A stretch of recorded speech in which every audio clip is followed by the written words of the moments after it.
We would like to acknowledge the traditional owners and custodians of the lands on which we and all of you meet. We pay our respects to elders past, present, and emerging. Welcome to the podcast, Sex, Love and Science with Lauren and Lauren, two sex and relationship experts. We will address all of the big issues in sex, love, and relationships. We recognize that humanity is diverse. All bodies, orientations, and sexualities are welcome. Attachment style is a really fascinating area of research developed by Ainsworth and Bowlby, looking at how we connect to our primary caregivers and how we therefore connect to other humans in the world. There's some really fascinating research that was done in the 1970s around how children connect to their primary caregivers and what reactions they have when they're left alone from those caregivers. Some really fascinating research too with rhesus monkeys, looking at how they connect to love and compassion versus feeding. And they actually found in that research that those monkeys actually connected to warmth and connection. Go figure. Not just food. So it wasn't just an attachment based on survival, but based on connection. My magic word. Yeah. Bing, bing. We need to have a little sound effect for when we say connection. You can count if you're listening at home. So attachment, what we're looking at is how it develops. So when we look at attachment, it's really how you connect with your primary caregiver. And that could be anyone. So for a lot of people, their primary caregiver, based on the fact that we are usually weaned by a female-bodied person, is their mother, right? So that is the primary attachment figure. And also the father, potentially, if you're in that kind of structure from childhood, or your other primary caregiver. It could be anyone who's there and playing a contribution when you're really young, when you're being born through to those early years. So whoever that primary person was you spent most of your time with, that is the person who's likely to be creating a connection with you for your initial attachment style. And they're telling you that you're safe. They're telling you that you're going to be fed, that they're going to hopefully regulate you. And they're the ones who basically innately tell you, you're okay, I've got you. Yeah. I mean, this is what separates humans from, wolves, for example. This is what makes us be, people that want to connect with other people. It's that patterning of, I am a human being and I need to be with other human beings that connect with me, that have an energetic reliance on me, not just for food, not just for shelter or for sex, but for trust and connection and emotional intimacy as well. Well, it's all pretty interesting. I mean, if you think about it, you're born and boom, here it all starts, right? I guess if we had to, it's actually categorized into 4 different attachment styles, which I think I might point out now, which is there's a secure attached style. There would be, it's called anxious or preoccupied. I'd prefer to call it an anxious style. I think it's just easier that way. There's the avoidant. Sometimes that's called avoidant or dismissive. And then sometimes, and a very small percentage would be the avoidant, anxious. Yes, or the disorganized type, which is less structured. So that sort of, they're a more complex style. You're a bit inconsistent in terms of their attachment style. That's right. And I think there's I don't have the stats on that one, but there's a small percentage of people in that category. I wish I had that number on me. Damn. Yeah, I guess in terms of presentation, we do see a smaller percentage of disorganized attachment. And you're probably wondering, what are these attachment styles and what do they look like in relationships? What do they look like when we start dating? What do they look like in sex? And what's really cool is that we actually have a lot of research around this because, of course, this was developed in the 70s by Mary Ainsworth. So we've had a lot of time to look at attachment across varying different contexts. Well, shall we start chatting about what a secure figure looks like? Yes, secure attachment. So I guess this is the one that most people would love to experience. It really is, I guess, the most stable kind of connection with a human being that you can have. So when we see secure attachment in children, for example, it's provided by a caregiver that is consistently loving, that provides them a space that is safe from abuse, a person that what we call is like attuned to their needs. So, the baby cries, they respond, the baby needs food, they respond. bond. They are there, they are present, they are with you. That is the feeling of secure attachment. They are reliable, they're consistent, and they are a caregiver in that way that they are there to support you and nurture you. Exactly. And then, and then a child develops and grows up. And what a secure figure adult might look like is they would potentially maybe have a higher emotional intelligence. Yeah. They're very resilient, and they are able to probably withstand and compromise issues within a relationship. Yeah. Because I guess when we look at secure attachment, what we're providing, as a primary caregiver, if you've got children, what you're providing is a safe base from which your child can explore. So they're actually comfortable to be able to explore the world once they're of an age that they're ready to. Mm-hmm. And again, that's also an age, because when they're younger, secure attached children can actually freak out a little bit when your primary caregiver leaves them. Yeah. So they have to be a little older, and you start to have that safety. When we feel safe, we feel like we can try new things. We feel like we can be curious. We feel like we're able to step out into the world again. So you can have a lot more confidence and ability to try things as a result. Yeah, exactly. And then if we were looking at adult relationships, that secure figure would look like somebody who's comfortable being with their partner, being relational all the time, right? But also being safe and secure and being alone. And that's it's a really beautiful balance within an individual to be able to be relational and have that sense of autonomy, and also give their partner that sense of autonomy and understanding. Yeah, 100%. What's really funny though, I often hear from a lot of clients that may have some of the other attachment styles, which we'll talk to next, or they may have had some complex trauma in their past, or trauma or some kind of incidents. They will say that secure attachment feels really boring, or it feels really weird. Yes. It feels this is really normal. Yeah. That's a really good point, especially if you find that you're dating the wrong people or you have a particular type. Yeah. Sometimes it's that familiarity of looking for, say, avoidant personalities, because maybe that's what was presented to you as a child.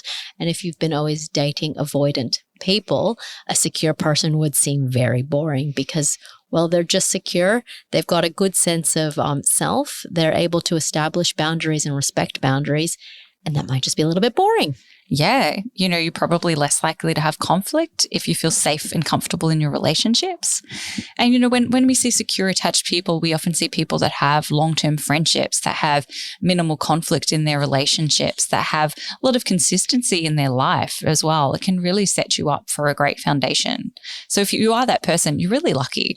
It's really hard, I think, for a lot of people to have this type of secure attachment, because there are a lot of things that interfere in primary caregiving in our childhood that can create different kinds of attachment, which means it's harder for you to have that stability in your life. So true. And this does not mean, though, that you can't work towards a secure base. Yes. I think that's really important to point out. Yeah. So whilst we get an attachment style from childhood, and we do develop this from our primary caregivers, we can actually create a sense of secure attachment. And we will talk about that as we move through. So if you are resonating with some of these other styles, they're not a bad thing. And in fact, a lot of people experience these different styles and can still have really healthy relationships, because again, the measure of success in a relationship, I think, is how well you know yourself and how well you work with what you are, rather than necessarily having to always change yourself. So it's okay if you have one of these other styles, but it's important for you to know it and to know how to work with your style and to know your triggers, as well as knowing your partner's style and how that affects you. Yeah. And, actually there's so much research. There is so much information on this topic. A book that I really like to recommend to people is Attached by Amir Levine. I think it's got some really great real life examples in there. I believe it comes with a quiz to identify your attachment style and your partner's. It's a good, easy read, and it's just a really good place to start, rather than, for people who don't maybe really like the dry science-based stuff. Yeah, there's a lot of science research out there, but you'll find that this topic is well written on out there in the community. And I guess the steps that we can help you with too in therapy is to really help you understand how it applies to you and how it comes up for you in your life as well. Yeah, good point. Exactly, because that's really important to identify. Yeah, I often say to clients that attachment is kind of like the template for what you expect other people to be interacting with you in the world like. So you kind of carry this template through expecting people to behave in a particular particular way and you behaving in a particular way for yourself. So you really need to understand that template so that you can see the lens through which you see the world a bit more clearly. Oh, so true. So let's chat about the second style, Lauren. Yeah, so let's have a look at anxious attachment. Okay. Anxious attachments, it's pretty common. And look, I'm just going to kind of fast forward a little bit. Anxious attachments and avoidant attachments go hand in hand. Yeah. All the bloody time. Yeah. So we're going to tell you about anxious attachment, but we tend to see presentations with clients where there is one person who has anxious attachment and one person who has avoidant attachment, like polar ends of a magnet. They go together, but they also repel each other so much, right? Absolutely. So anxious attachment, what kinds of things do we expect to see with someone with anxious attachment? I think we spoke a little bit about, that secure figure who has that sense of autonomy and being able to feel safe being alone or present with somebody. Anxious attachment styles will just do that. They're going to get anxious and feel threatened if their partner might not be giving them time, attention, sex in the way that they think that they should be having. It presents in many different ways. Yeah. Anxious attachment usually comes from having a caregiver that wasn't really always available to you, that was sometimes there and sometimes not there. So you kind of worry about their consistency. Are they going to be here? Are they going to be here? Don't leave me again, right? So there's a lot of this fear of abandonment that comes up for people with anxious attachment once they enter relationships. Will my partner leave me? Will my partner be there for me? Yeah, well, and that's in the long term, or even if I'm anxious when they go to a party without me because they might cheat on me. Yeah, lots of fears of cheating for anxious attachment style. The fear of people leaving you, of people trying not to be consistent in your life is almost like an expectancy that you have of people, and it creates a fear and a mistrust in you sometimes too. Yeah. It's hard. It is hard. It is. The third style? That's avoidance. Avoidance. So let's look at how they interact with each other. So avoidance is just that. Someone who actually may have a caregiver who is not necessarily very loving, not very available. They just aren't around for that person. So they'll just avoid human connection. They just don't want to be with someone because they haven't had someone there before. So they feel a lot more self-sufficient. So we commonly see people with avoidant styles entering into dating, but not really having long-term relationships. So, serial daters. Correct. Even sometimes this attachment style will have many acquaintances, but not very many long-term friends. I think just to add what you were saying is a lot of this attachment style, these people will present that it feels safe to be alone. Yeah. Like it's just a safer place to be. And I've heard people in the office say that I just prefer to be alone. Yeah, that's right. There might be a strong resistance to being with a partner, a strong resistance to commitment as well, because there, I guess, is a deep-seated fear that people won't be there for you, or a deep-seated belief that you are solitary. Yeah, and just the desire that I can be emotionally free as well. Yeah, that's right. Because again, all of these styles, they're not necessarily good or bad. It's just about that self-knowledge for yourself, because some avoidant people can be greatly independent, which can be a wonderful quality to have. And some anxious people can be really fabulous at predicting any kind of traumas or challenges because they're always trying to think ahead, trying to be hyper vigilant of life's complexities. So there's pros and cons to all of these, as long as you're self-aware and you reflect on how this affects you in relationships. So it doesn't become automatic and a default. No, it's just what you've learned and that familiarity. Another thought about, dismissive avoidant personalities is just that passive aggressiveness sometimes that might present in sessions as well with couples. Sometimes narcissistic traits will also be part of this attachment style.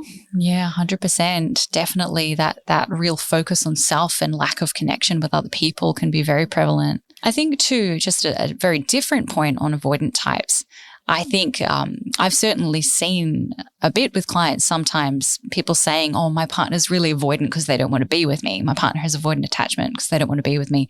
There's a big difference between your partner not wanting a relationship or not wanting to move in with you or not wanting to get married to you versus their attachment style. Maybe they just don't want to, or my partner's avoidant because they don't want to have sex with me.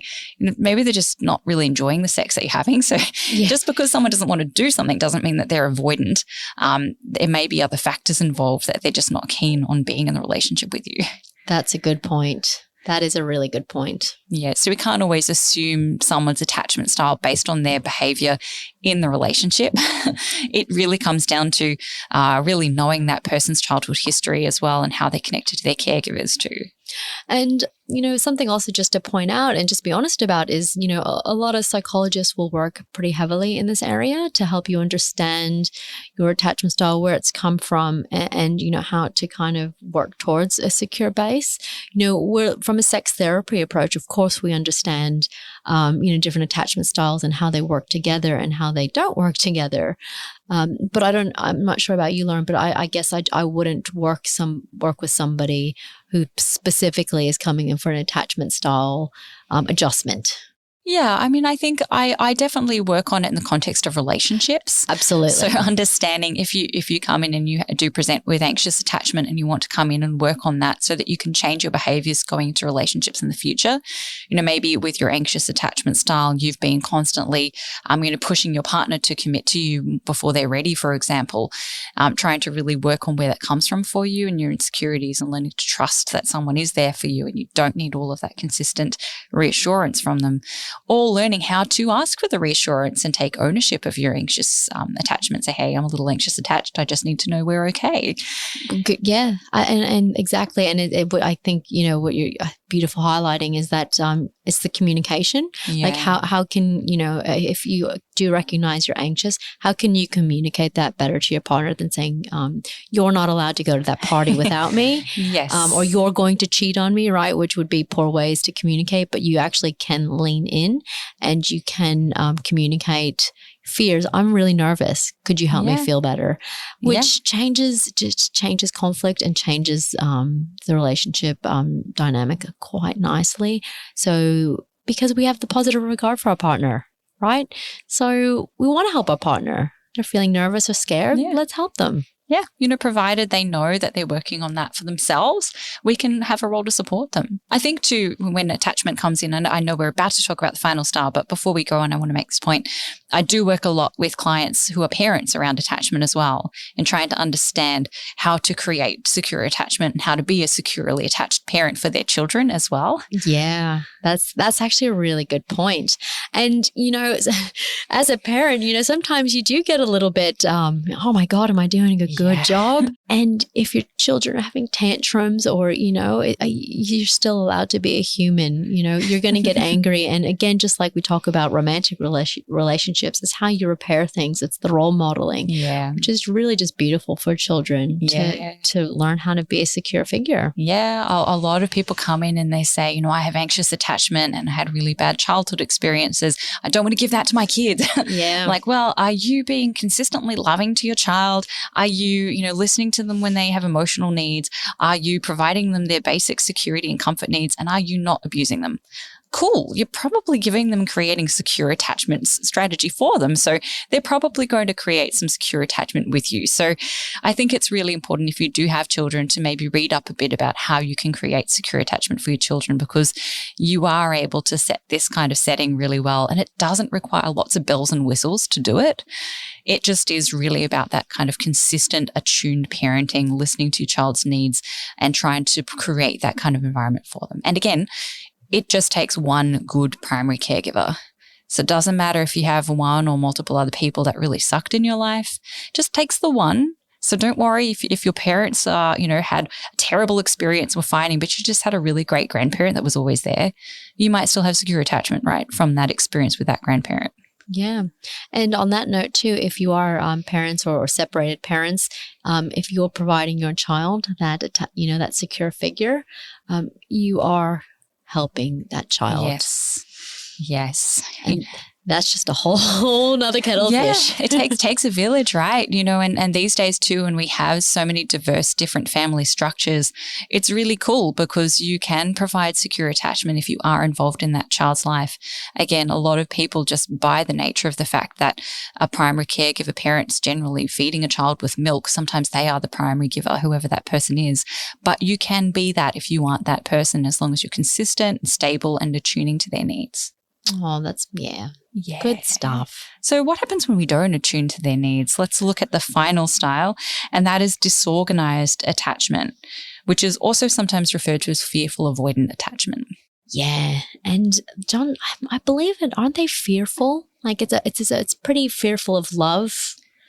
Yeah. So usually this kind of attachment forms when someone has had inconsistent parenting. So maybe their parent was really loving, but also their parent had some trauma and they passed on some of their trauma through physical abuse or emotional abuse to the child. So this child learnt that sometimes people are great and sometimes people are scary. So it's this inconsistent patterning in their behavior. Yes. And I think I might have actually said this before, but it's easier to also be alone sometimes, or it's easier to seek out multiple partners to get some needs met, right, due to a disorganized style. Yeah, and this person, you may experience them as, I guess, ups and downs, while they may find it really hard to engage in a relationship because they are quite fearful because of abuse they've received in the past, or they may kind of love bomb and be really keen and then run away because they're really scared. Yeah. So that's a typical patterning you might see in that kind of behavior. Yeah, so true. And again, this style, well, from my experience, presents a bit less, but it's not impossible. Yeah, it's definitely out there in the community, and this because it's hard for a lot of people to be consistent in their parenting. So there are people out there that have had this kind of inconsistency, this push-pull, and often a lot of these people present really confused. I want love, but I'm really unsure and I'm really scared that love might hurt me. So I throw myself at relationships and then I'm not quite sure about what to do with them. And I guess how to distinguish between avoidant is that someone who's disorganized will have that kind of in out kind of I'm all in, I'm all out, I'm all in, I'm all out. Whereas avoidant tends to be a bit more resistant to long-term commitment and not necessarily all in. True. Although I have seen some avoidants who have done the I'm in, I'm out, I'm in, I'm out as well. So true. It's so tricky. The attachment styles are really tricky. Yeah, they are really tricky. And again, it's all a matter of self-awareness because it's okay if you have one of these styles. If you do a quiz online, and there are quizzes online that tells you your disorganized attachment, firstly, try not to point the finger at your parents too hard because, I'm sure they had their complexities that made them who they are and made them parent the way they did. But also know that you can take ownership of yourself, understand your attachment style, understand how it manifests in relationships and in sex, and try and work on those behaviors. Yeah, and even taking a step back and thinking about what it's taught you about relationships. What have you experienced? What was modeled to you? And what did you learn what formed the foundations of a relationship? And if it is unhealthy, if it is something that doesn't actually, fit with your belief system, you have the capacity to change that, which is pretty powerful.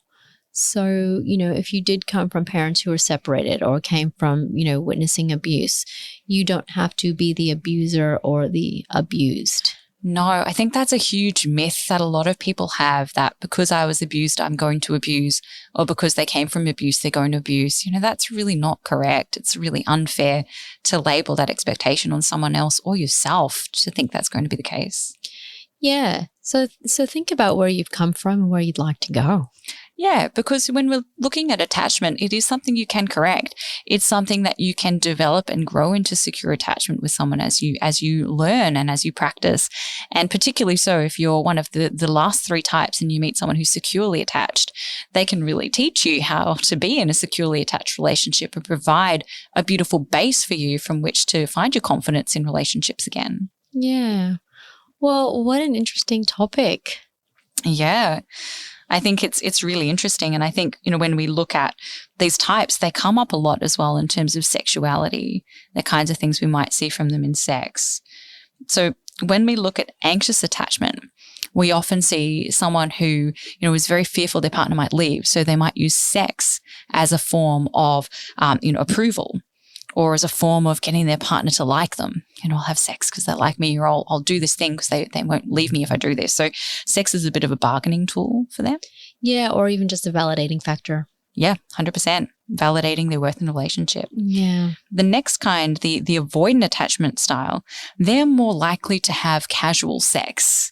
So more likely to have sex without the emotional needs part, or have the emotional needs but then really distance afterwards and really freak out afterwards about anything that might be less physical sex and more emotive sex. Yeah, and I also remember reading, I don't know about you if you want to agree, but I'm pretty sure I read that this style is more has more propensity to cheat. Potentially, yeah.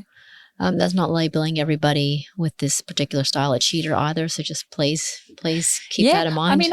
I mean, anecdotally, I think that any of these types could potentially cheat. If you're securely attached and you don't communicate, you've got communication issues, or you don't see your partner much, then you might look for needs elsewhere.